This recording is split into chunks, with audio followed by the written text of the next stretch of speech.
नमस्कार दोस्तों, स्वागत है आपका अपने चैनल हिंदू पर टीवी पर। दोस्तों, आज हम आपको अमालकी काशी, जिसे ब्रिज में रंग भरने काशी, श्रीनाथ द्वारा में कुंज काशी और खाटू नगरी में खाटू काशी के नाम से भी जानते हैं, आज हम इसकी कथा के बारे में आपको बताएंगे। वीडियो को शुरू करने से पहले वीडियो को लाइक करें एंड चैनल को सब्सक्राइब करें। अमालकी काशी का महत्व। धर्मराज युधिष्ठिर बोले, हे जनार्दन, आपने फाल्गुन के कृष्ण पक्ष की विजय काशी का बहुत सुंदर वर्णन करते हुए सुनाया। अब आप फाल्गुन मास के शुक्ल पक्ष की एकादशी का क्या नाम है तथा उसकी विधि क्या है, कृपया करके आप मुझे बताइए। श्री भगवान बोले, हे राजन, फाल्गुन मास के शुक्ल पक्ष की एकादशी का नाम अमालकी काशी है।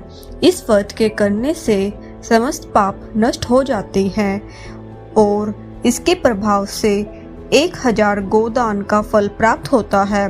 इस व्रत के करने से समस्त पाप नष्ट हो जाते हैं। हे राजन, अब मैं आपको महर्षि वशिष्ठ जी द्वारा राजा मानधाता को सुनाई पौराणिक कथा के बारे में बताता हूँ। आप इसे ध्यान पूर्वक सुने। अमालकी काशी की व्रत कथा।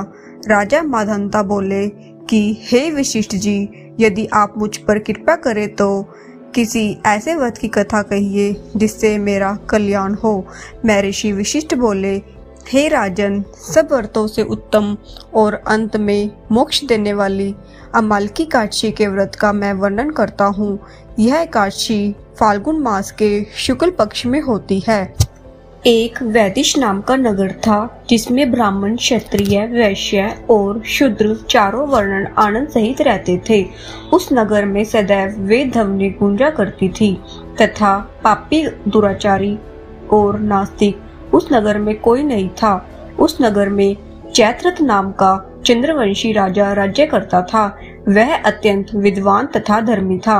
उस नगर में कोई भी व्यक्ति दरिद्र व कंजूस नहीं था। सभी नगरवासी विष्णु भक्त थे और आबल, वृद्ध, स्त्री, पुरुष एकादशी का व्रत किया करते थे।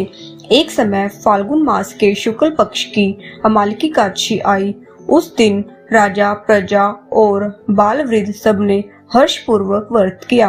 राजा अपने प्रजा के साथ मंदिर में जाकर पूर्ण कुंभ स्थापित करके धूप, दीप, नैवेद्य, पंचरत्न आदि से धात्री और आंवले का पूजन करने लगे और इस प्रकार स्तुति करने लगे, हे धात्री, तुम ब्रह्मा स्वरूप हो, तुम ब्रह्मा जी द्वारा उत्पन्न हुए हो और समस्त पापों को नाश करने वाले हो।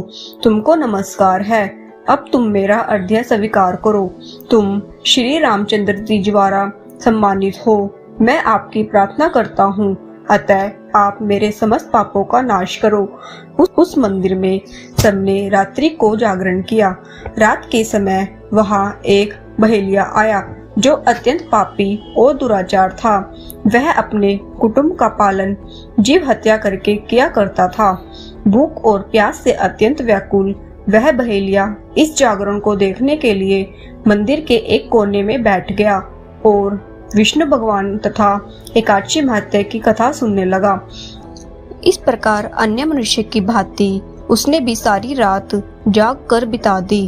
प्रातःकाल होते ही सब लोग अपने घर चले गए तो बहेलिया भी अपने घर चला गया। घर जाकर उसने भोजन किया। कुछ समय बीतने के पश्चात उस बहेलिया की मृत्यु हो गई, मगर उस अमालकी काशी के व्रत और जागरण से उसने राजा विदुरथ के घर जन्म लिया और उसका नाम वसुरथ रखा गया।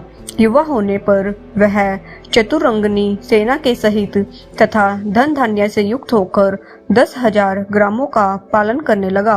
वह तेज में सूर्य के समान, कांति में चंद्रमा के समान, वीरता में भगवान विष्णु के समान और क्षमा में पृथ्वी के समान था।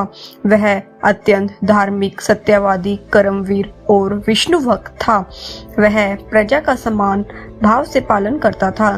दान देना उसका नित्य कर्तव्य था। एक दिन राजा शिकार खेलने के लिए गया। दैवयोग से वह मार्ग भूल गया और दिशा ज्ञान न होने के कारण उसी वन में एक वृक्ष के नीचे सो गया। थोड़ी देर बाद पहाड़ी म्लेच्छ वहां पर आ गए और राजा को अकेला देखकर मारो मारो शब्द करते हुए राजा की ओर दौड़े। म्लेच्छ कहने लगे कि इसी दुष्ट राजा ने हमारे माता पिता, पुत्र और पौत्र आदि सभी संबंधियों को मारा है तथा देश से निकाल दिया है, अतः इसको अवश्य मारना चाहिए। ऐसा कहकर वे म्लेच्छ उस राजा को मारने दौड़े और अनेक प्रकार के अस्त्र शस्त्र उसके ऊपर फेंके।